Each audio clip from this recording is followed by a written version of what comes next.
Well, hello everyone. I hope you're all having a wonderful day.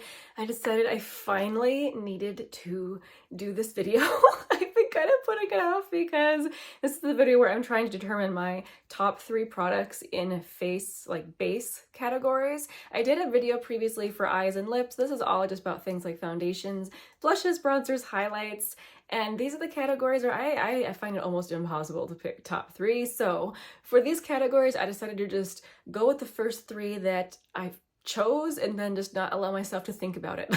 These are my initial top 3s, like when I had to first think of it without thinking about it too much. Got a big mug of Earl Grey here with me. Let's get started. So for primer, I think I'm gonna skip the primer category. I do have a few in my collection, but nothing that I really want to rave about. I don't necessarily think I have favorites. So we're gonna skip primer. So let's move right on into foundation. I decided for this video, I'm gonna put things like tinted BB creams and foundations and everything all into the same category. Maybe down the road when I do this video again, I will have more favorites so I can split it more into different categories. But for now, it's all into one category. So starting with the least amount of coverage. So I don't know how long this is gonna be around. I saw a rumor online that this is being discontinued. I hope that is not true. However, when I went to look on Ulta's website, there were not very many shades of this available. I was like, what is happening? I need to do more research on this. But anyway, this has been around 4 years. This is the MAC Studio Radiance Face and Body. This is my favorite one to take traveling because I don't need to use a brush. I almost always, not almost always, I always use my hands with this product because that is the best way to get that kind of baby skin application, I guess I want to call it. It gets a little more tacky when you warm it up in your hands. It gives you a little bit more coverage. And for me, it really does give like that baby skin effect. My skin looks plumped up. It looks healthy. It's definitely on the radiant side. I mean, it is called the Studio Radiance, so it's definitely dewy, but it's also incredibly long wearing for me. This is perfect no makeup because I can slap it on with my hands. It doesn't look like I'm wearing makeup, but my skin looks 10 times better. At least I think it does. Love this stuff. Let's talk about the one that I'm wearing today. This is kind of a surprise one for me that I put it in this video, but I wore it today and I was like, yeah, that absolutely has to go in this video. This is from Belief Beauty, which is Dollar General's brand. I know this is like a $5 product, but it's lovely. Listen, for $5, you get a nice glass container. It has a really good pump on it. And the actual finish reminds me a lot of a previous favorite, the one from Essence, the Pretty Natural foundation that Essence discontinued. This is actually pretty much exactly the same thing. It has a very natural finish to it, so you can make it look more glowy or matte depending on other products that you wear with it. For me, it really sits very well on my skin. It doesn't look makeup-y at all. It's just a very believable foundation, which you'll notice with all these products that I'm going to talk about, I do tend to choose products that are very thin and lightweight and sit on the skin in such a way that you don't look at me and go, ooh, she's wearing a lot of makeup. Like, I think that's why for a lot of years I didn't wear very much makeup because I didn't like seeing it on other people, if you understand. Like, I didn't like the whole cakey makeup thing. So this is definitely not in that category. Very thin, very pretty. Sadly, you can't get it online. I believe you have to go in store to get this. I wear the shade Delicate Ivory. It matches me very well. And then for something with a little bit more coverage, I really like this one from Yensa. Actually, this one from Yensa and the one from Misha, the very popular Misha BB cream, to me, they're very interchangeable in how they work on my skin. They have more of a dewy finish. They both have high SPF. This particular one from Yensa has SPF 40, and they do have skincare in the product that I notice my skin looks even better after I take off the makeup, like it's been actively helping my skin all day, if that makes sense. It's described as a full coverage foundation. I think it's definitely the highest coverage foundation I've ever tried. I don't know if I can call it full coverage, but one pump of this is actually a little bit too much for me, especially now that I'm getting a little bit older. I am 35. I notice that if I wear too much of this type of product, it's kind of like a very kind of thick lotiony product, it can sit kind of heavy around my mouth. So when it comes to a product like this, less is more, but it does have a beautiful, dewy, luminous finish, but not nearly as dewy as the MAC, if that helps. Next time I buy this, I think I'm just gonna buy it in a mini, because happily Yensa does sell minis. I think that is so cool of them. It just takes me such a long time to go through this product because it's so full coverage for me. I wear the shade Light Neutral. It's a pretty good match for me. Moving on to concealers. So I have a face concealer and 2 under eye concealers, starting with the face concealer. I still love this one from NARS. This is the Soft Matte Concealer. I picked up the shade Vanilla. For the longest time, I had a shade that was too dark for me. Vanilla works much better. So I heard a makeup artist talking about why this type of cream product is so nice for covering up blemishes. This is probably something you guys already knew, but for me, I was like riveted hearing her talk about this. But the reason why a cream concealer is so nice on the face to cover blemishes is because it stays more flexible. When you're using a liquid concealer, they are designed to dry down, so they're more likely to crack, whereas something that is a cream will stay flexible when you smile and such. Also, since this is soft matte and not dewy, this does not reflect light and therefore draw attention to blemishes like a dewy concealer would. I know some people will use this under their eyes. For me personally, it would be too much for under my eye. I do like something more dewy and luminous under my eyes, but this is fantastic for covering blemishes. I did use actually quite a bit of it today. You can see I still have some. I did not cake it on, but if you are trying to really cover things for photography or something like that, I would really recommend this. For under eye concealer, the one I'm wearing today, I really love this one from Glossier. I still love it. I love how it looks like skin. I love how less is more. I feel like a lot of people, when they talk about how creasy this is, they might be using too much. It is a very, very emollient product. Now I have the shade in their old shades. They just released a huge shade extension for the stretch concealer. I use the shade G11. I'm not sure how that translates to their new shade range. If you have very oily skin, this might be too much for you just because it is so emollient. I find when I wear it, I let it sit under my eyes for a little bit and then I will tap out creasing and then it's fine for the rest of the day. I find it wears very well on me. I don't get any weird patchiness under my eyes. It just wears very, very nicely, very naturally. I do prefer something very hydrating under my eyes. This is it. My second favorite for under my eyes, I currently don't have anymore because I finished it, but I really like the Kosas Revealer Concealer, specifically if you use a damp sponge with it. I don't really care with it. I didn't really care for it with my fingers or with a brush, but specifically with a sponge. I like it for the exact same reasons that I like the one from Glossier. It basically did very similar things for me, but the one from Kosas had more coverage. I would buy that again, but in a mini, just because the formula of that can go bad pretty quickly. They have started releasing minis, which is fantastic, but not in my shade yet.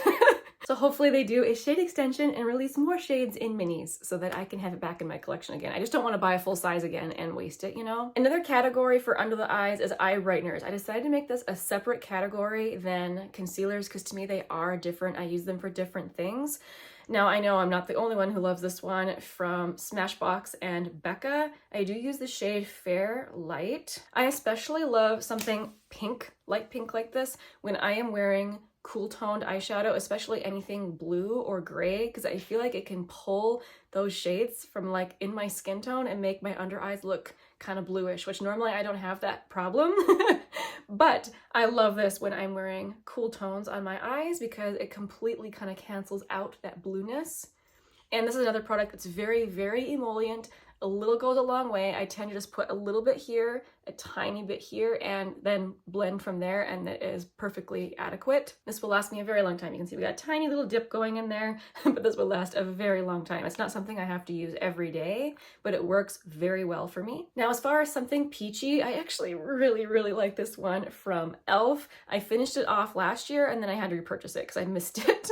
So this is the Flawless Brightening Concealer. It's in one of those clicky pens. I like the shade Fair 15W, which is definitely a brightening shade for me. I often tend to stay away from brightening shades of concealer. See, it's definitely brightening for me, but I like this one because it leans on the peachy side, and it's a very, very thin formula. This is like glorious, no makeup. Like that's how it looks blended out on my skin tone. For me, it doesn't crease, it wears beautifully, but it's not matte. It has a, you know, some nice luminousness. Luminosity to it. If you're looking to cover like intense dark circles, you won't like this. If you're just looking for a very lightweight under eye brightener, I think that you will probably really enjoy this. Okay, let's talk about powder. Powder is one of those products where I see people use it and I'm like, yes, that looks amazing. But I have yet to really explore the world of powders. I don't really have a top 3. I have a difficult time liking powder. So I have 2 to show you. These are the same 2 that I have enjoyed forever. Whenever I do a favorites video, these are the 2 that get mentioned. For my under eyes, I like this one from number 7. This is the Lift and Luminate Triple Action Finishing Powder. This is in the shade Light. This is another product that I don't know if it's even around anymore, and I've had it for such a long time. You'd think I would have hit pan by now, but nope. I've got a little bit of a dip going, but I really just use a tiny bit of this to set my under eyes. I don't like to use it all over my face because I find that it doesn't last very long. It is a finishing powder, not a setting powder, so that would be why. But when it comes to using powder in my under eyes, I really like something very lightweight, and this does it. It takes down the shine like I want, but very, very thin and lightweight. Whereas when it comes to actually setting my face, I don't do that very often. I do it when I'm filming to cut down the shine, or if I'm going to be in pictures, definitely I'll use powder. I haven't found anything better than this one. I know, it's very, very stinky, but I have to sing its praises for a minute because I find it has a very velvety finish. I really like how it looks. Like I said, I haven't tried a ton of other powders, but the other ones that I have tried will look good for like the first 30 minutes. Things are nice and mattified and velvety looking, and then I'll go back again in an hour and look, and the greasiness is back, or it's making me look kind of old and crepey. Like, I just really have a hard time finding powders that I like. This one doesn't do those things to me. It is a little too heavy for my under eyes, but I love it for around my nose and my chin and my forehead. So this will still last me 100 years. I tried to pan this one year, and I think over the course of the entire year, I used up 6 grams of product, and this giant thing has 65 grams in it. So yeah, this will last me a really long time. And I do find myself getting tempted by other powders, like the one from Givenchy that is viral. Everyone seems to love that one. I'm very, very tempted to try it, but I'm scared because I just have a hard time finding powders I like. Setting spray, I think I like the MAC Fix Plus the most. I'd recently just finished mine, so I don't have it at the moment. I do have an unopened full size in my backup drawer. I won't let myself use that though till I finish some other sprays, but I do think the MAC Fix Plus is my favorite. I don't really have a top 3. Okay, let's talk about blush. So I just did a blush ranking video for all of my neutral blushes. That in itself was really difficult. Trying to pick a top 3. I do have a big blush collection because I love to test blush. I love to wear different colors. I just really, really love blush. So picking 3, so difficult, but again, I decided to just go with the first 3 that came to mind. So this one from Tower 28. The shade Magic Hour is a very flattering color for me, and I do believe it is their most popular shade, so I must not be, the only one. It's kind of a peachy neutral. Peachy pinky neutral. The product does have a good amount of pigment. You need very little to accomplish what you are looking to do. It has beautiful radiance to it, but it's not sparkly. I'm trying to blend it out a little bit so you can see. Yeah, it's just so beautiful, and for me, it wears very well as well, so it continues to be a favorite. Honest Beauty. Do you know this is the first cream blush I ever purchased? So this has been in my collection for a long time.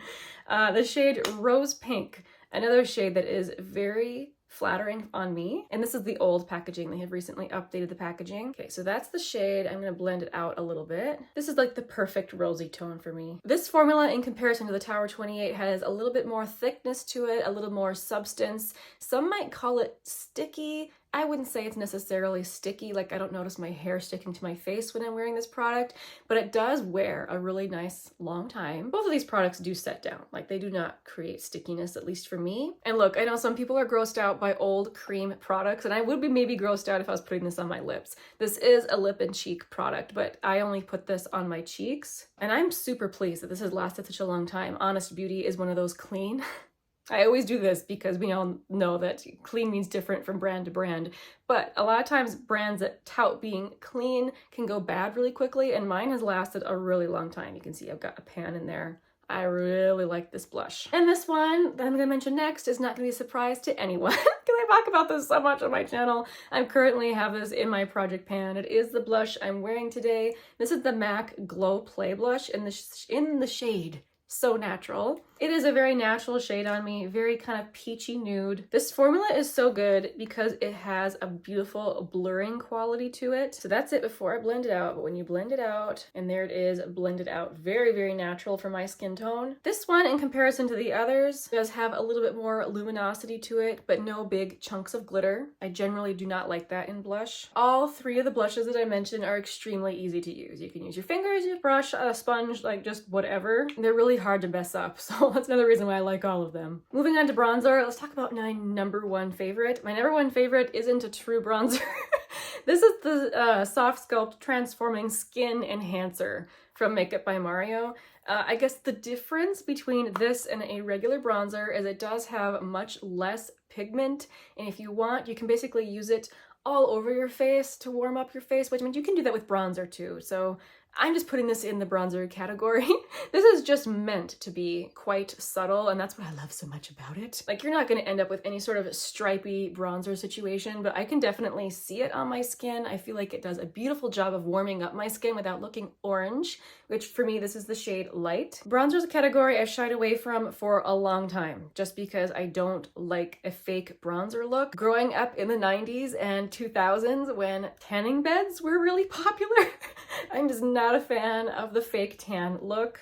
And for me, this is very natural. I don't really tan anyway, so for me to use bronzer, if I'm using a regular bronzer, I use a light hand, but with this, I don't necessarily need to be so careful. It's just sheer and beautiful. There's no sparkles in it. It has kind of a nice skin-like finish. You put your fingers in it, it does feel very balmy, but it is not set, but it's not at all sticky. If you are like me and you really appreciate a no makeup look, holy moly, I cannot recommend this enough. A bronzer you can also do that with, I just have to be a little bit more careful with how much I use, is this one from e.l.f. This putty bronzer in the shade Honey Drip. It's a little bit warmer. Oh, let me swatch the other one. Yeah, I should swatch these so you can see these shades next to each other. So you can see how subtle that is. That's the Skin Enhancer in the shade Light. This putty bronzer in the shade Honey Drip is more golden. So this is something I've been working on this summer, but I probably won't wear it much this winter. This has an interesting kind of cream to powder finish. So you can see this one definitely looks more luminous. This one is matte. I honestly thought this was just okay until I discovered that I really like it when you use a big fluffy brush. Then it becomes much more airbrushed looking. If you're not sure about the whole cream to powder thing, e.l.f. is a great brand to try for that because it's so inexpensive and they do have lots of shades to choose from. And I still really love this bronzer. I talked about this bronzer nonstop on my channel for a while and I still really like it. So this is from Flower Beauty. Who knows what's going on with Flower Beauty? Their website, I don't think it's still not up. Hopefully they are not discontinuing this because this is a beautiful product. In fact, they should come out with more shades of this. So this is their Heat Wave Luminous Bronzer. There's only 2 shades. This shade is the shade Sunrise, which is the more cool tone shade. It is a beautiful baked formula. You can see it's got a swirl of just regular powder in there along with the bronzer. This bronzer is kind of blushy. It's kind of leans cool toned and kind of pinky. So again, you can see definitely my taste in bronzers leans very understated, but I think having this swatched to this one really shows you the difference in their tones. This one from e.l.f. much warmer, this one from Flower Beauty much cooler. This one again has beautiful luminosity but no chunks of glitter. A very, very thin powder formula that lays very gently on your skin. Very easy to control as well since it is more sheer. I highly recommend this. Okay, lastly, come to highlighter. I did not expect choosing 3 favorite highlighters to be so difficult. I think I would rather do like a top 5. But anyway, these are the first ones I reached for.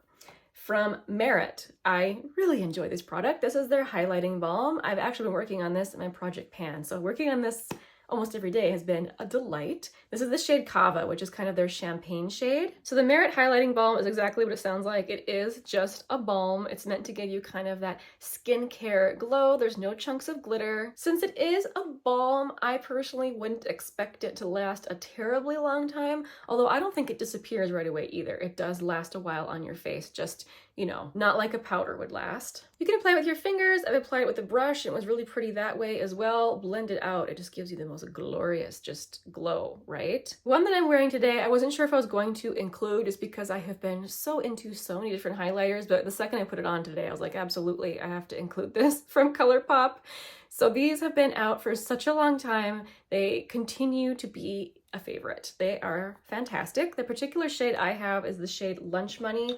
There's a shade for everybody. They have it in a very wide range of like depths for different skin tones and also a wide range of different kinds of highlighters. Like this one, the shade Lunch Money does not have any glitter in it. It's just glowy, but they do have other very popular shades that have more glitters in them. So you can see how it looks on my cheek. It's not a super intense shade, this shade Lunch Money. The shade Flexitarian, if you want something very, very intense and icy, that is the one that I would recommend. But the texture is where it's at with this. It is so velvety.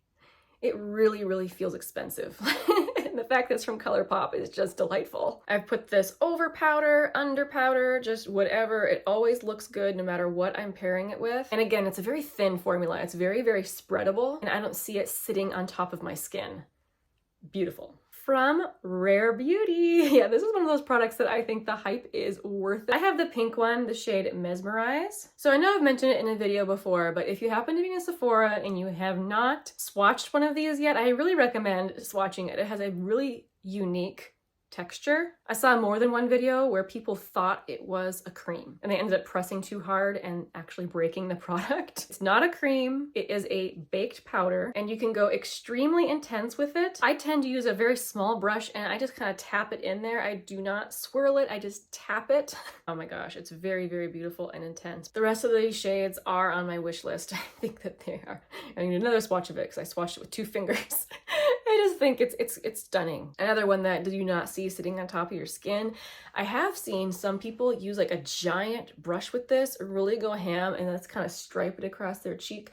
If that happens, you are gonna get in a very, very intense, kind of glittery looking highlight. But this is one of those highlighters where if you just use a little bit, you can kind of get a wet look, but with a powder. It's unique to my collection anyway. I think it's quite delightful. Oh my gosh, I think that's everything. I'm really second guessing some of my choices because I have so many other favorites, but I think I'm gonna stick with these. Whew, that was hard. Make sure to let me know down in the comment section because I always like hearing your guys' favorites.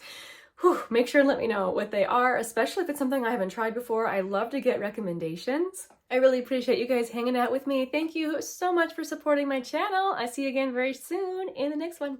Bye guys.